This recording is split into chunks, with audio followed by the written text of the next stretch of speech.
is that are trying their best to hold our nation hostage, they have to use the media to pervert our thinking because they know that's the last thing that will stop his will from being manifested on earth. Oh God, somebody look at somebody now and tell them, I still believe for victory. It was Daniel that finally got his prayer in, his praise through. And when he got his prayer in, praise through, what God had already worked out began to show up in the natural. That's the reason it becomes significant to study Ephesians 6, because it teaches us now the strategies for warfare, because we do not wrestle against flesh and blood. I know that's hard for you to understand because all you can see is that email that they sent trying to get you in trouble on the job, and you saying, Bishop, that was flesh and blood. No, that was the enemy trying to get in your head so that he can shift your disposition so that you will get yourself fired from the job because you got a nasty attitude now.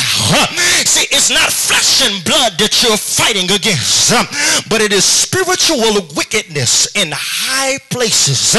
It says we wrestle not against flesh and blood, but against principalities, against powers, against spiritual wickedness in high places, against rulers of the darkness of this age.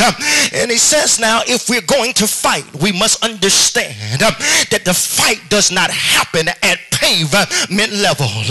You thought you were having to fight your husband. No, there is another instrument that you have that happens in the heavenlies, because God has already said, what I've put together no man can tear asunder. You've just got to release from the heavens what has already been done. Ephesians 6 begins to lay out war strategies, and these war strategies, the world took those strategies and tried to call it their own. Because if you study any great philosopher around the concept of war, what they will instruct and teach is that if you're going to win a war, you must establish superiority in the air before you can get a win on the ground. That's the reason the first thing we do anytime we're going to invade enemy territory or recapture that which belongs to us is we put our air force together. We take them airborne so that they can establish superiority in the air. Because if we establish superiority in the air, we can win the battle on the ground.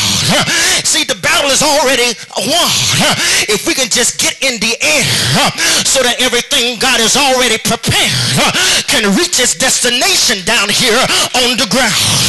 I need y'all to walk with me now. So now, the enemy doesn't want you to release your praise because he understands your praise is predicated upon the air, the breath that God has placed in your life. He understands that if you can rule the air, you can win the ground. That's the reason he tries to keep you proud. He tries to keep you puffed up so that you won't open your mouth and acknowledge God as your maker. He tries to keep you so stuck in your stuck-upness, your stiff-neckedness, so that you will not open your mouth and say, he is the God of my Zion. He tries to make you think you're so wonderful because of your degrees, because of your job, because of your position, so that you won't remember that it is God who put a new song in my soul.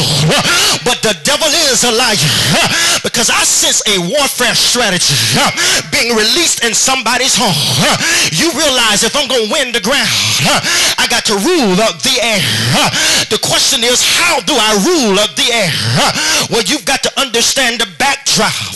As we come to the great denouement of Psalm 149, is found at the end of Psalm 150. For it says, let everything that had breath praise ye the Lord. Well, God, why are you talking about my breath?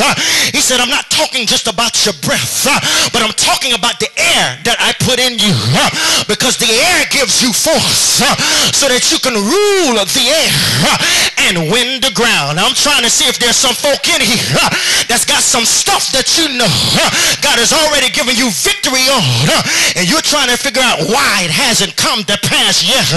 God, I know what you said. I know what you promised. Why am I still struggling? Why is it that I don't see the breakthrough? Why didn't the door open yet? Why hasn't this obstacle been removed? And I hear God say that I will beautify the humble. If you would humble yourself right now and use the breath you got in your body to launch an air assault on the enemy, every time you say hallelujah, a stronghold has got to come down. Every time you say thank you, Jesus, some lie has got to flee.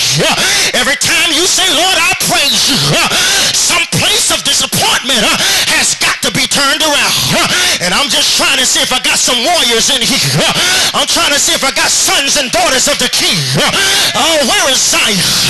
I dare you right where you are to look at your neighbor and say, neighbor, excuse me if I act a little strange, but God just mobilized me with a strategic war battle. I got a war cry in my soul that says the wicked shall fall